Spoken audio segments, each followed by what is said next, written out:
How do you deal with grief caused by the death of a loved one or something similar? Grief.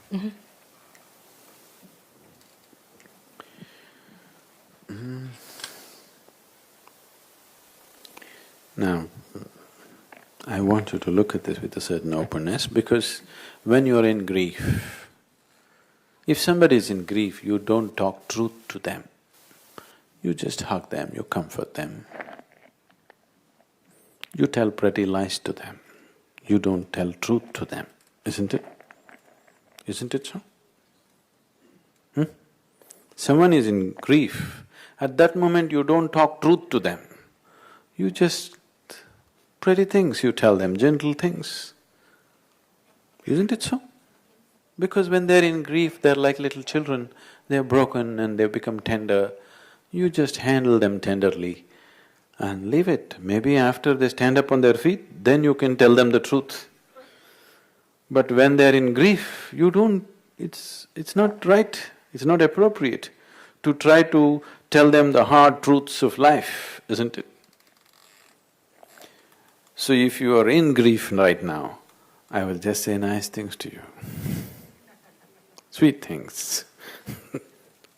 I'm capable. Though till now I have not said anything sweet or nice to you, I am capable of those things. So, what is grief? Grief is fundamentally someone who was a part of your life in so many ways maybe, or in some way maybe, is gone. Yes? So all that's happened to you is, one part of your life has become empty. You're not able to handle that emptiness.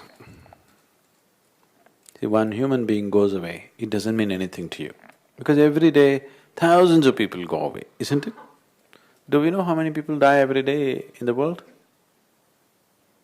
Not just in Iraq, I'm saying everywhere. How many people die in a day? Does anybody have statistics? Huh? Nobody's running an undertaker business or something? I think they would have surveyed and found out how many… the business potential in a day. Maybe, I don't know, maybe 100,000 will die? Much more than that. 250,000 will die? Could be around that, isn't it? Somewhere in that range maybe, I don't know. Okay, whatever. Let's say 250,000 or 500,000 die. See, whether it's 250,000 or 500,000, 1,000,000 makes no difference. This is a large number of people die, okay. It doesn't leave vacuum in you, does it? You're partying, isn't it? As you're partying in Atlanta, so many people are dying, so many people are attending funerals, so many people are in grief, isn't it so? So, one life goes away, it doesn't mean anything to you, I want you to understand this. Yes or no? Yes? One life goes away, it doesn't really mean anything to you. The problem is, this particular life, if it goes away, it leaves a hole in your life. That is the problem. So your problem, you need to understand, is not about death. Your problem is that it leaves you incomplete. Something leaves you incomplete. So, or in other words, another way of looking at this is, you are incomplete, you are trying to fill your incompleteness with people, with things, with your job. A lot of people would grieve much more if they lose their job or lose all their money than they lost their husband or wife. Isn't it so? Yes or no? I'm saying a lot of people, not you. A lot of people would, isn't it so? Financial problems, people suffer much more than death, isn't it so? Is that not so? It is so, isn't it?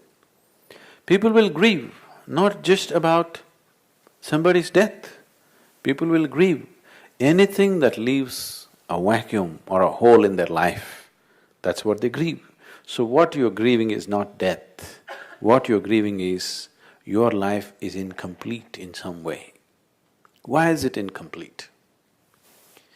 This life, when you look at this as a piece of life, this life has come as a whole. If you know this life the way it is, there is no question of incompleteness in this. This is a complete life. Do you think it's an incomplete life? This is a complete life. If this is an incomplete life, that means Creator has done a bad job. No bad job has been done, it's a great job. Very great job, far more than most people realize. It's too fantastic a job has been done on you. So, this is a complete piece of life. If you had experienced this life the way it is, then nothing would leave a hole in you, because this is complete life, because you did not fill this up with your profession or your car or your house or your family or something. This is the way it is. This can interact and relate and be with and include so many things, but still this is a complete life by itself. If this experience and state is in you, whether you lose your job, lose your money or lose somebody who's dear to you, you wouldn't go into grief. Does it mean to say you will have nothing for them? No. Immense love would come. Immense love. When they're here, you know, between two people always this little problem. However dear and close they are to you, if you stay too close to them for more than 3, 4, 5, 6 hours, then you want to go little away. Just an excuse and go and sit in the bathroom at least. You need some excuse to get away from them, however close and wonderful they are, isn't it so? So when people are embodied, bodies can't be like this all the time. You can be like this for some time, after some time the bodies have to get apart. When they're disembodied, when they lost their body, now immense love will come forth because this barrier of the body is gone. Now there's no problem. They won't speak, they won't argue with you, they won't disagree with you. Now you see only the wonderful side of who they were. They had problems, all right, they had nasty side to them, but all those things only because they had a mind and body. Now they have dropped that, so you only think of all the wonderful things they were, and it could overwhelm you with love. That is the way you should be if somebody passes away, that you're completely overwhelmed with love, because you have known many things, many intimate things, many wonderful things have happened between two people. But as long as they're here, one small point you're holding and resisting nonsense, this is happening, isn't it?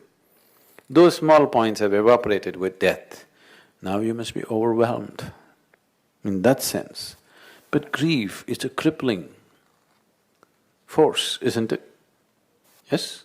Grief is a very crippling force, because grief leaves a big hole in you, then you don't know what to do next.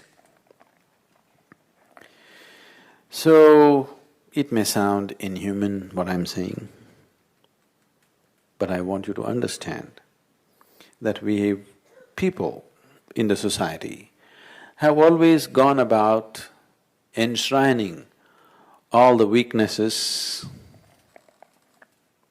and all the incompleteness as human. People have never gone about enshrining the highest aspects of human life as human, unfortunately. See, if somebody breaks down, you say, after all, he's human. If somebody dances in bliss, you say he's divine. Why? Why don't you see it's human? It's time we do that, isn't it? If somebody is full of love, you say, oh, he's divine. You have exported all the good things to heaven. If somebody is in love, it's divine. If somebody is in bliss, it's divine. I'm telling you, it's human. You are in blissful state, this is human. You're very, very loving, this is human. We need to see this, isn't it? It's very, very important that the highest qualities of humanity are not exported to heaven. All the beautiful things about a human being have been exported to heaven and they say, it is all coming from heaven. No, it is all coming from within a human being, isn't it so? Yes?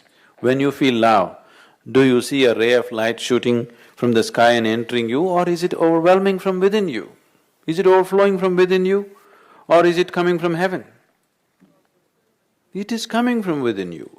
So, however loving you are, why don't you see love is a human quality? The moment you say it's a divine quality, it becomes an alien quality, isn't it? Available only to Jesus or this guy or that guy, not available to you. Isn't it so? All the wonderful things about a human being, unfortunately, religions of the world have exported to heaven because they couldn't invent something new. Because they could not invent some other new quality which is not there in human beings. All the top qualities in a human being are sent to heaven. So whatever is the lowest quality in the human being, you call this human. No. So grief is not about somebody's death. Grief is just about your incompleteness. And grief can happen to you without anybody's death. People can be in grief simply because they are not successful, isn't it so? Yes? People can be in grief because they are not able to get what they want, isn't that so? Yes? People can be in grief if their house is burned down. People can be in grief if their car is lost. Yes? A child can be in grief if his teddy bear is gone, isn't it? Yes? A child may miss the teddy bear more than the parent. Isn't it so? He may grieve for the teddy bear much more than his grandfather. It is so. He may grieve for his dog much more than the grandfather. I've seen this happening and people are shocked. What is this? It is very human, don't worry. His connection with the dog is deeper than the grandfather, what to do? And what is wrong? What is the problem? So, grief is not about somebody's death. Grief means you must grieve because you left yourself incomplete. What is so fantastic? What is so absolutely wonderful? Without experiencing that, you're just living in your head. You have every reason to grieve. I agree with you.